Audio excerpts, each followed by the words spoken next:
دیکھو انوار رمضان۔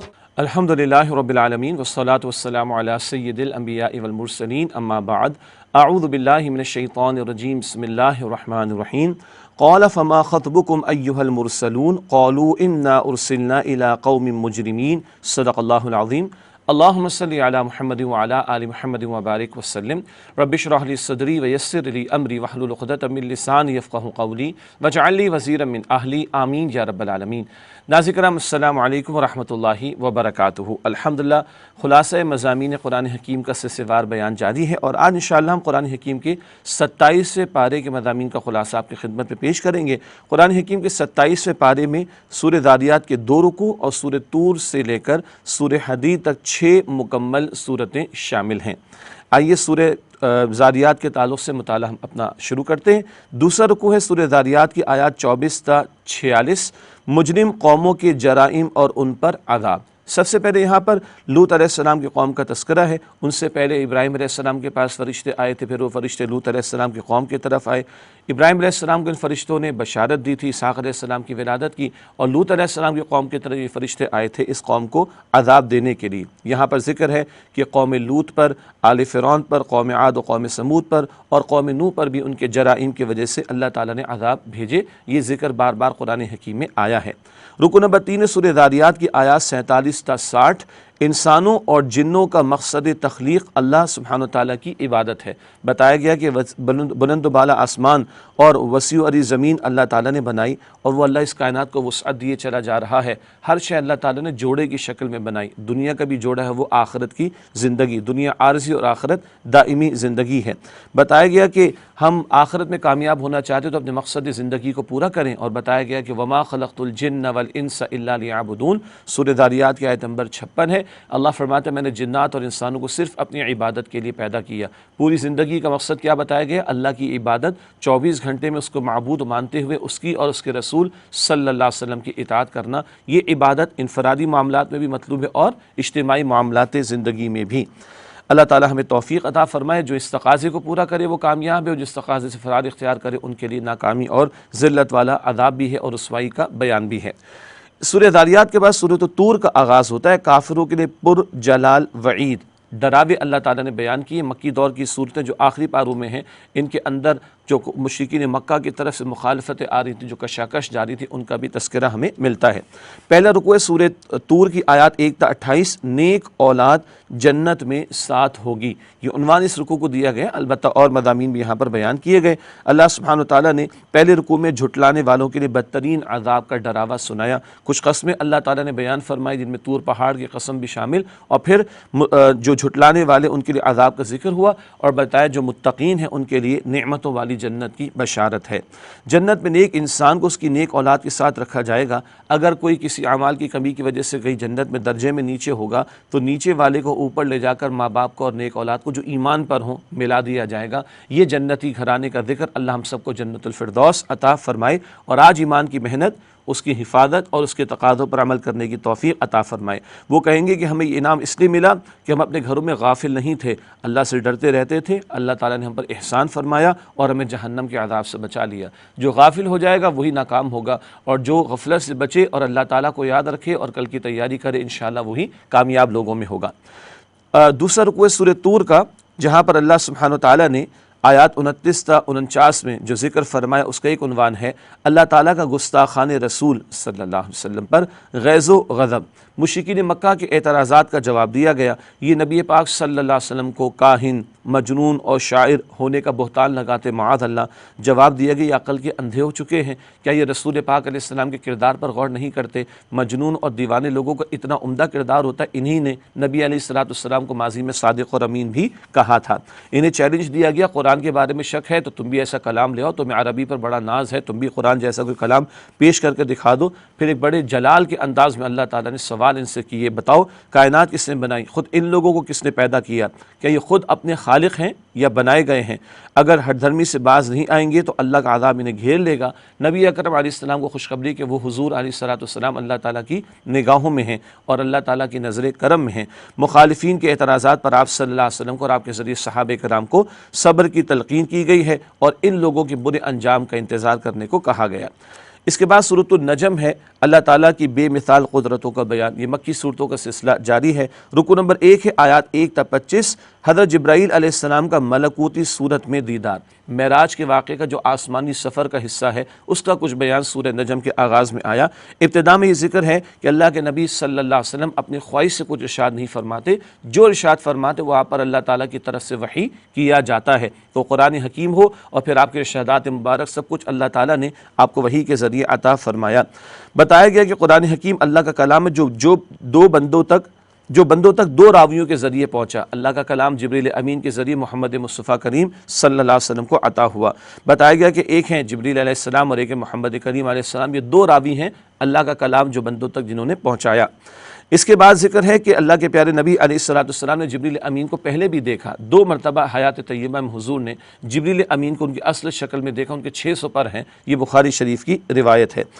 بتایا گیا کہ اللہ سبحانہ وتعالیٰ کی تجلیات کا ظہور تھا، اور یہاں ذکر ہے کہ بیری کا مقام عند سدرۃ المنتہا عندہا جنت المأویٰ، یہ ذکر کر کے قرآن کہتے ہیں کہ اس وقت بیری پر اللہ تعالیٰ کی انوار اور تجلیات کا عظیم ظہور ہو رہا تھا، اور نبی اکرم صلی اللہ علیہ وسلم نے کئی اور آیات الہی کا مشاہدہ کیا، اور خوب مشاہدہ اللہ کے رسول نے فرمایا صلی اللہ علیہ وسلم۔ معراج کا عظیم الشان واقعہ اس کی طرف اشارہ۔ رکو نمبر 2 ہے سورہ نجم کا، جہاں آیات 26 تا 32 ہیں۔ اللہ تعالیٰ کی اجازت کے بغیر کوئی شفاعت نہ کر سکے گا۔ مشرکین مکہ کے اس دعوے کی تردید کی گئی ہے کہ فرشتے ان کی سفارش کریں گے۔ بتایا گیا کہ سفارش تو ہوگی مگر اللہ تعالیٰ کی اجازت سے، اور اس کے لیے ہوگی جس کے لیے اللہ تعالیٰ پسند فرمائے گا۔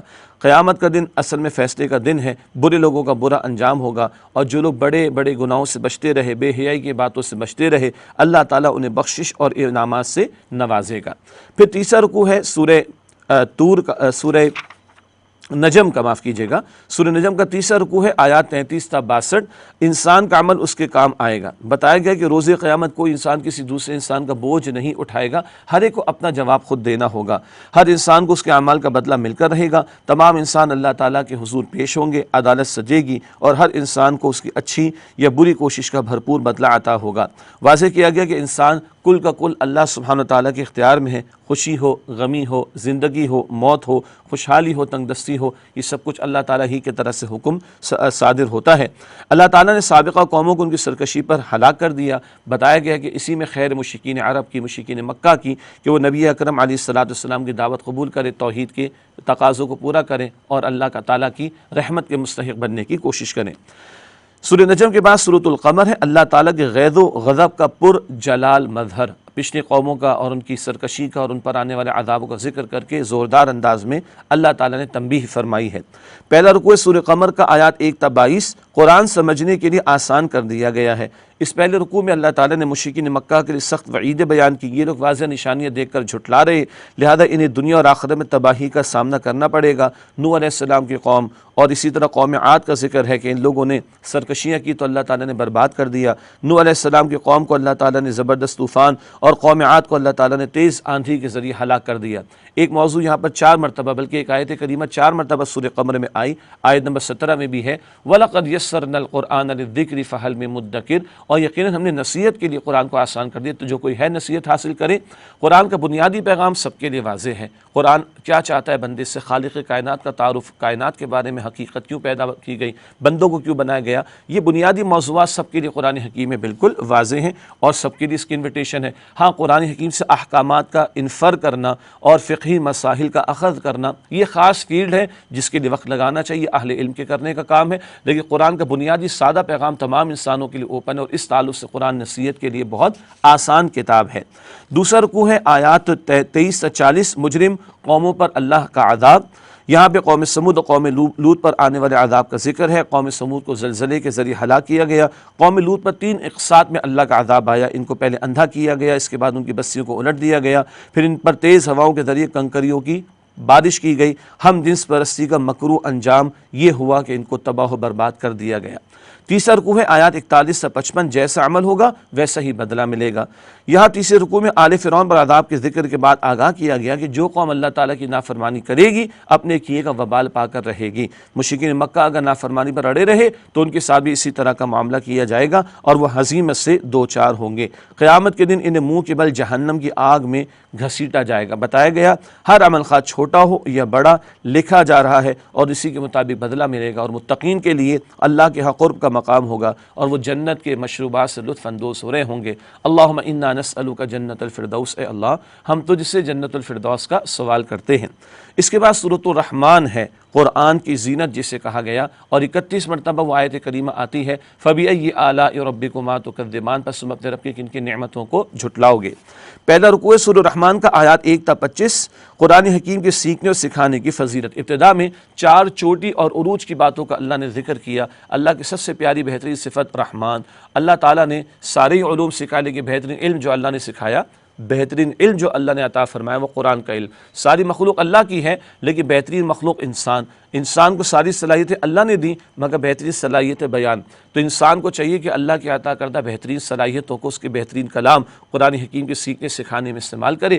اللہ کے نبی علیہ السلام فرماتے ہیں خیرکم من تعلم القرآن وعلمہ، تم میں سے بہترین وہ جو قرآن سیکھے قرآن سکھائے، بخاری شریف کی روایت ہے۔ اللہ تعالی ہمیں توفیق عطا فرمائے کہ ہم قرآن سے اپنے تعلق کو مزید مضبوط کریں۔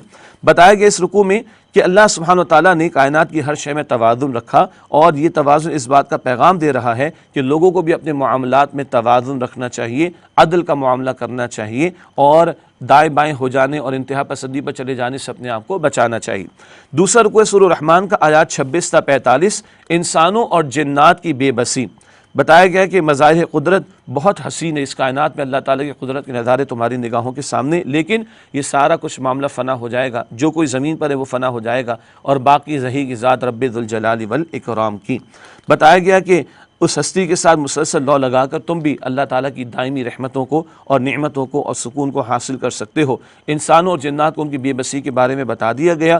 اگر تم سمجھتے ہو کہ تم بڑے طاقتور ہو تو اس کائنات کی حدود اور اللہ کے علم سے باہر نکل کر دکھاؤ، یعنی یہ تمہارے لیے ممکن بالکل نہیں ہے۔ مجرمین کا بیان ہے کہ انہیں آگ اور دھوئیں سے لبریز شعلوں سے جلا دیا جائے گا۔ قیامت کا نقشہ کھینچا گیا، اس دن مجرم اپنے چہروں سے پہچان لیے جائیں گے، ان کے کرتوت کی سیاہی ان کے چہروں پر بھی نظر آ رہی ہوگی۔ انہیں سر کے بالوں ٹانگوں سے پکڑ کر جہنم میں ڈال دیا جائے گا، اور وہاں دہکتی ہوئی آگ ہوگی اور کھولتے ہوئے پانی کا عذاب، اس کا مزہ ان کو چکھایا جائے گا۔ اللہم اجرنا من النار، اے اللہ ہم سب کو آگ کے عذاب سے محفوظ فرما۔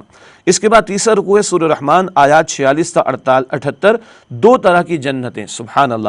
بتایا گیا کہ اصحاب الیمین اور مقربین کی جنتوں کا ذکر ہے۔ اصحاب الیمین عام اہل ایمان دائیں ہاتھ والے، مقربین بلند درجات پانے والے، اللہ کا قرب زیادہ اور مزید قرب حاصل کرنے والے۔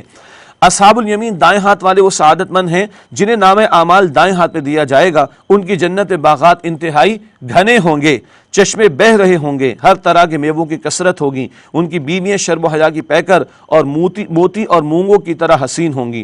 مقربین وہ ہوں گے جو بغیر حساب کے جنت میں داخل ہوں گے، ان کی جنت میں باغات انتہائی گہرے سبز رنگ کے ہوں گے، چشمے پھوٹ رہے ہوں گے، میوے کھجورے اور انار کثرت سے ہوں گے، ان کی بیویاں نیک سیرت ہوں گی جو خیموں میں مکین ہوں گی۔ یہ عورتیں جو جنتی عورتیں ہیں حوریں، ان کی شرم و حیا کا ذکر وہاں بھی وہ خیموں میں ہوں گی، اور نفیس بچھونوں پر وہ لوگ ٹیک لگائے تشریف فرما ہوں گے۔ بہت بابرکت ہے ذات اللہ تعالیٰ کی جس کا نام بڑی عظمت کا حامل، اور وہ بہت کرم کرنے والا ہے اللہ سبحانہ و تعالیٰ۔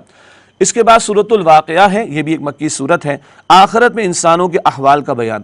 پہلا رکوع ہے آیات 1 تا 38، انسانوں کی 3 گروہوں میں تقسیم کا بیان۔ انسانوں کو قیامت کے دن 3 گروہوں میں تقسیم کر دیا جائے گا۔ بتایا گیا قیامت واقع ہو کر رہے گی، اس روز کئی لوگ جو دنیا میں بلند سمجھے جاتے تھے وہ پست کر دیے جائیں گے، اور بہت سے جو لوگ جو دنیا میں نمایاں نہیں تھے ان کو بڑا، لیکن ان کا کردار بہت عمدہ تھا، ان کو درجات کی بلندی عطا کی جائے گی، وہ بلند مقامات پر فائز ہوں گے۔ 3 گروہوں کا ذکر، ایک مقربین بہت ہی قرب والے، اور ان کے ساتھ ذکر ہے کہ وہ بغیر حساب جنت میں داخل ہوں گے۔ دوسرے اصحاب الیمین ہوں گے دائیں ہاتھ والے، جن کا نام اعمال دائیں ہاتھ میں عطا کیا جائے گا، اور آسان حساب کے بعد وہ جنت میں داخل ہوں گے۔ اے اللہ ہم سب کے حساب کو آسان فرما۔ تیسرے اصحاب الشمال ہوں گے بائیں ہاتھ والے، جن کا نام اعمال ان کے بائیں ہاتھ میں دیا جائے گا، وہ جہنم جہنم کا نوالا بنیں گے۔ اس رکوع میں مقربین یعنی بہت قرب والے اور اصحاب الیمین دائیں ہاتھ والے، ان کی جنت میں، ان کو جنت میں عطا کی جانے والی نعمتوں کا تذکرہ ہے۔ اللہ تعالی ہم سب کو جنت الفردوس عطا فرمائے۔ دوسرا رکوع ہے آیات 39 تا 74، اصحاب الشمال کا برا انجام، بائیں ہاتھ والے، فرمایا کہ وہ جہنم میں سامنا کریں گے عذابوں کا۔ اللہ اکبر، یہ بدنصیب دنیا میں آسودہ حال تھے، خوشحال تھے اور بڑے بڑے گناہ کرتے تھے، لیکن مرنے کے بعد دوبارہ زندگی کا یقین نہیں رکھتے تھے۔ اس رکوع میں 4 عظیم قدرتوں کا بیان ایک سوالی اسلوب میں بڑے جلالی انداز میں کیا گیا۔ پوچھا گیا بتاؤ ماں کے رحم میں انسان کی تخلیق کون کرتا ہے؟ بیج کو پھاڑ کر کھیتی کون اگاتا ہے؟ بادلوں سے بارش کون برساتا ہے؟ انسانوں کے فائدے کے لیے آگ کس نے بنائی ہے؟ یقیناً یہ تو سب کچھ اللہ کی قدرتیں ہیں۔ اللہ تعالی ہمیں اپنی نعمتوں کا اعتراف اور ان کا شکر ادا کرنے کی توفیق عطا فرمائے۔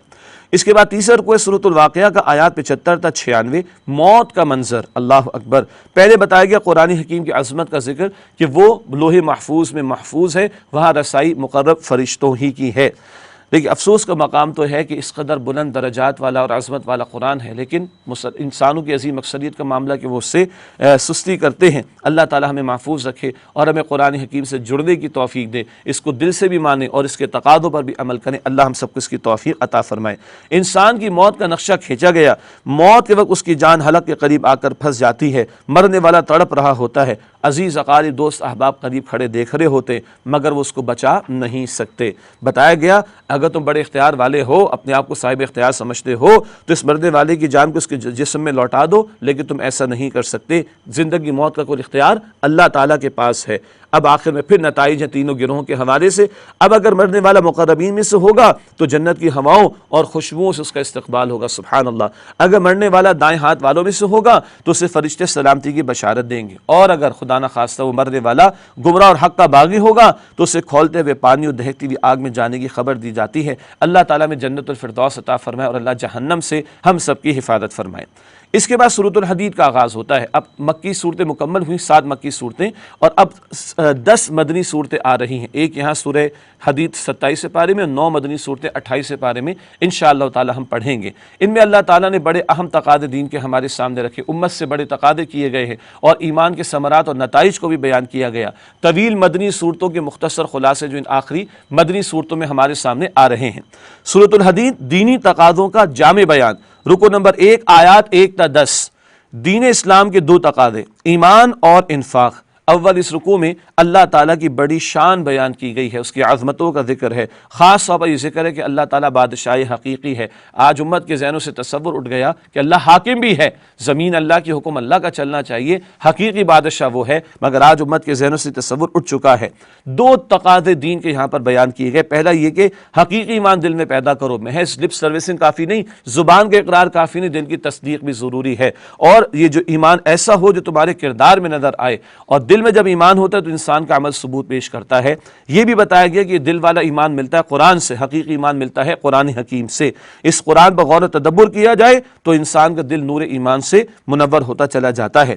دوسرا تقاضا بیان کیا گیا کہ اللہ نے تمہیں جو جو شے عطا فرمائی، جس جس شے پر اختیار عطا فرمایا، اسے اللہ تعالیٰ کی راہ میں لگا دو۔ جان ہے، مال ہے، وقت ہے، صلاحیت ہے، اوقات ہیں، اللہ کے دین کی سربلندی کے لیے اس کو لگاؤ، تو حقیقی ایمان اور راہ خدا میں سب کچھ لگانے کا تقاضا اس مقام پر آیا ہے۔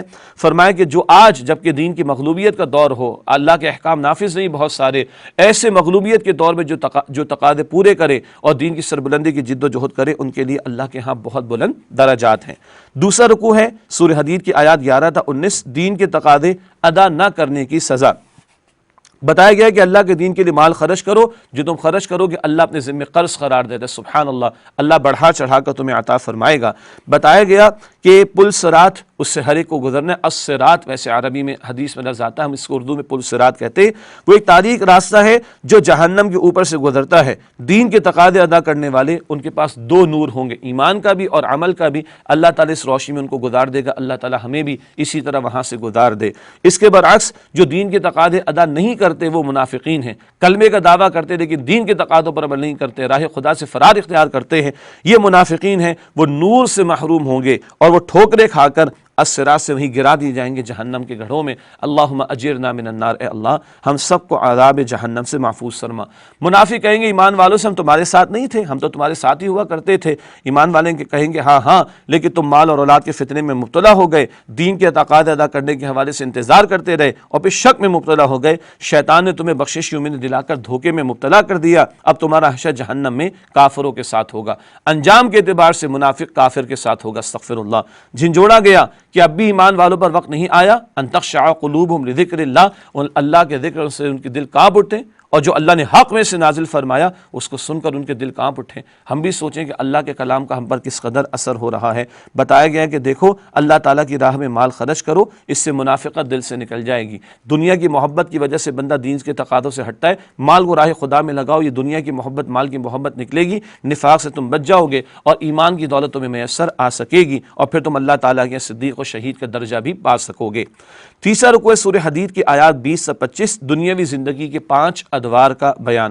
بتایا گیا ہے کہ دنیاوی زندگی کے 5 ادوار کے جن کی دلچسپیوں میں بندہ مبتلا ہو کر آخرت کو اور دین کے تقاضوں کو فراموش کر دیتا ہے۔ بچپن کا معصومانہ کھیل، لڑکپن میں کھیل تماشا، ٹین ایج، تفریحات کی لذت، جوانی میں بننے سنورنے کا اہتمام، اور ادھیڑ عمر میں ایک دوسرے سے آگے نکلنا، بہترین گھر، اولاد کی اچھی تعلیم، گاڑی وغیرہ، بینک بیلنس وغیرہ، اور بڑھاپے میں مال اور اولاد کی کثرت کی ہوس۔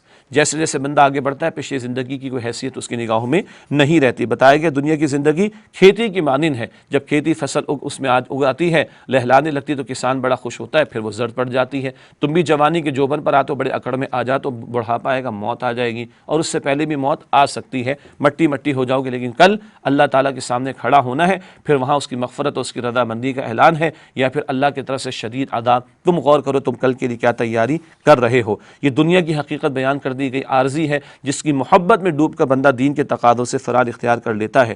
بدلتے حالات میں مصائب آتے ہیں، ان کی حقیقت بتا دی گئی، سب کچھ اللہ کے علم میں جو وارد ہو رہا ہے اللہ کی مشیت سے۔ مؤمنانہ طرز عمل کیا ہے؟ مصیبت آئے اس پر صبر کرو، نعمت ملے اس پر شکر کرو، نعمتوں پر اتراؤ مت، اللہ کا شکر ادا کرو۔ ان بدلتے حالات میں تاثرات دنیا کے حوادث کا، زمانے کے گزرتے ہوئے حالات کا بندہ زیادہ لیتا ہے اور دین سے فرار اختیار کرتا ہے، اس کے تقاضوں سے نہیں۔ مصائب پر صبر اور نعمتوں پر اللہ کا شکر ادا کرو۔ بتایا گیا پیغمبروں کا انقلابی مشن کیا تھا؟ لیقوم الناس بالقسط، انسانیت قسط پر، عدل پر، جسٹس پر قائم ہو جائے۔ اس کے لیے پیغمبر دعوت و تبلیغ کا کام بھی کرتے، لیکن اللہ نے لوہا بھی پیدا کیا جس میں جنگ کی صلاحیت ہے۔ ظلم کے خاتمے اور عدل کے نفاذ کے لیے کبھی جنگ بھی کرنا پڑے تو اللہ فرماتے ہیں کہ ایمان والوں کو یہ کام کرنا ہوگا، اور اللہ سبحانہ و تعالیٰ کی خاطر اس کے دین کے لیے کھڑے ہو جاؤ اور عدل کے نفاذ کی جد و جہد کرو۔ چوتھا اور آخری رکوع سورہ حدید کا اور 27 پارے کا بھی آخری رکوع ہے، آیات 26 سے 29، رہبانیت، دینی تقاضوں سے فرار کی راہ۔ بتایا گیا کہ ترک دنیا یعنی رہبانیت کو اختیار کرنا یہ دین کے تقاضوں سے فرار اختیار کرنے کا ایک بہانہ ہے، اور شیطان کچھ لوگوں کو اس ترک دنیا کی روش پہ لگا کر دین کے تقاضوں سے دور کرتا ہے تاکہ معاشرے میں شیطانی کام چلتے رہیں اور تم کونے کھدرے میں بیٹھ کے بس اپنی انفرادی عبادات میں لگے رہو۔ یہ ہے شیطان کا طرز عمل، جبکہ دین کہتا ہے کہ اٹھو اور کونوا قوامین بالقسط، قسط کے عادل کے قائم کرنے والے بن کر کھڑے ہو جاؤ۔ یہ تقاضا اس مقام پر بیان ہوا۔ اہل کتاب کو بتایا گیا اگر وہ نبی مکرم علیہ السلام پر ایمان لے آئے تو ان کو دوہرا اجر عطا ہوگا، اور اللہ سبحانہ وتعالی ان پر اپنی رحمتوں کے دروازے کھول دے گا۔ اللہ تعالیٰ مجھے اور آپ کو قرآن حکیم سے مزید تعلق کی مضبوطی عطا فرمائے اور اس کے تقاضوں پر عمل کی توفیق عطا فرمائے، آمین یا رب العالمین۔ وآخر دعوانا ان الحمد للہ رب العالمین، والسلام علیکم ورحمۃ اللہ وبرکاتہ۔ دیکھو انوار رمضان۔